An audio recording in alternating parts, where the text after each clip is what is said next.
नमस्कार विद्यार्थी मित्रांनो, Mpsc IQ मध्ये तुम्हा सर्वांचं हार्दिक स्वागत. मित्रांनो, Mpsc व अन्य नोकर भरती संदर्भात निर्णय येत्या 14 दिवसात शासन घेणार आहे. आता Mpscच्या कोणत्या परीक्षा आहे किंवा अन्य नोकर भरती संदर्भात शासन कोणता निर्णय घेणार आहे या संदर्भात आपण माहिती पाहणार आहे. त्याचबरोबर सुपरन्युमरसी सीट म्हणजे किंवा सुपरन्युमरसी कोटा म्हणजे काय याबद्दलची सुद्धा थोडीफार माहिती पाहणार आहे. ओके, सध्या तो चर्चेत आहे, त्याबद्दल सुद्धा आपण माहिती पाहणार आहे. ही जी बातमी आली ती कशामध्ये आली? लोकमत या न्यूज आउटलेटमध्ये आली आजच्या तारखेला. आरक्षणाबाबत येत्या गुरुवारी सुप्रीम कोर्टात फेरविचार याचिका. त्यानंतर दुसरी बातमी, सरकार आणि सकल मराठा समाजाची समन्वय समिती स्थापन.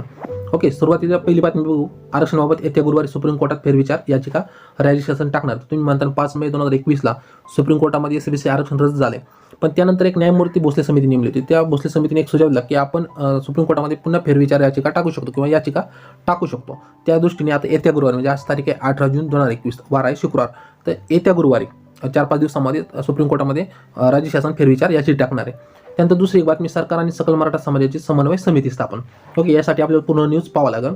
तर मराठा समाजाचे आरक्षण मिळावे यासाठी सर्वोच्च न्यायालयात येत्या गुरुवारी राज्य शासनाच्या वतीने फेरविचार याचिका दाखल करण्यात येईल असं ते म्हणतात. नंतर मराठा समाजाच्या रखडलेल्या नियुक्त्याबाबत निर्णय येत्या 14 दिवसात घेतला जाईल. म्हणजे तुम्हाला समजलं असेल, जे Mpscतल्या काही नियुक्त्या राहिल्यात, त्यानंतर काही जी मेगा भरती झाली त्याच्यातल्या काही नियुक्त्या राहिल्यात, या संदर्भात हे विद्यार्थ्यांना कोणत्या प्रकारे म्हणजे SBC विद्यार्थी आता EWSचा पर्याय दिला किंवा ओपनचा पर्याय दिलाय, पण याला एक ऑप्शन म्हणून सुपरन्युमरसी कोटा वापरून काही विद्यार्थ्यांना देता येईल का या संदर्भात येत्या 14 दिवसामध्ये निर्णय घेतला जाईल असं राज्य शासन म्हणतंय. ओके, त्याबद्दल इतर सुद्धा माहिती दिली की जे छत्रपती संभाजीराजे आहेत, नंतर उद्धवजी ठाकरे साहेब यांच्यामध्ये 2 तास चर्चा झाली. आता हे 2 तास चर्चेमध्ये महत्त्वपूर्ण मुद्दे समोर आले. एक म्हणजे नोकर भरती संदर्भात निर्णय आला, त्यात फेरविचार याचिका म्हणून, त्यानंतर एक समन्वय समिती स्थापन करणारे आणि सारथी संदर्भात काही महत्त्वपूर्ण मुद्दे समोर आले. त्यानंतर उद्धवजी ठाकरे साहेब ज्यावेळी प्रेस कॉन्फरन्सला बाहेर आले त्यावेळी या ठिकाणी त्यांचं स्टेटमेंट आहे की सारथीचे सर्व प्रश्न सोडवले जातील, हा विश्वास मी देतो. पण मराठा समाजाचे सर्व प्रश्न सोडवण्यासाठी आपण समन्वयाने काम करून त्यासाठी समिती नेमली जाईल. खासदार संभाजीराजे यांनी समाजसेवेची भूमिका घेतली, याबद्दल मी त्यांचा आभारी आहे. त्यांनी सांगितलं की आपण एक फेरविचार याचिका गुरुवारी टाकणार आहे आरक्षण संदर्भात, पण तोपर्यंत जे मराठा समाजाची सारथीमार्फत सुविधा भेटल्या जातात त्या सारथी संदर्भात सुद्धा निर्णय आम्ही घेणार आहे येत्या 14 दिवसामध्ये.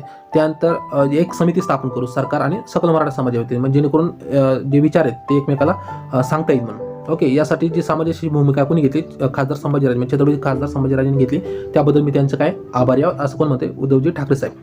त्यानंतर सारथी संदर्भात काय निर्णय झाले हे पण महत्त्वपूर्ण समजून घेणं गरजेचं आहे की जे छत्रपती संभाजीराजे खासदार छत्रपती संभाजीराजे यांनी ज्यावेळी प्रेस कॉन्फरन्सच्या वेळी आली त्यांनी सांगितलं की सुरुवातीला जे सारथी संदर्भात किंवा मराठा आरक्षणासाठी सारथी संदर्भात जे कोटा होता ती किती होता? 500-700 कोटी रुपयांचा होता. त्याच्यामध्ये आता सांगितलं की आम्ही जेवढी मागू तेवढी रक्कम आम्हाला सारथीतून द्यावा लागेल राज्य शासनाला. तर त्या संदर्भात उद्धवजी ठाकरे साहेब यांनी म्हणले की आम्ही मराठा समाजाला किंवा सारथीला जेवढी रक्कम पाहिजे तेवढी रक्कम आम्ही देणार आहे. पण सारथी जे संचालक पद आहे ते कोणाला दिले? जे समाजात तळमळीने काम करतात त्या व्यक्तीलाच संचालक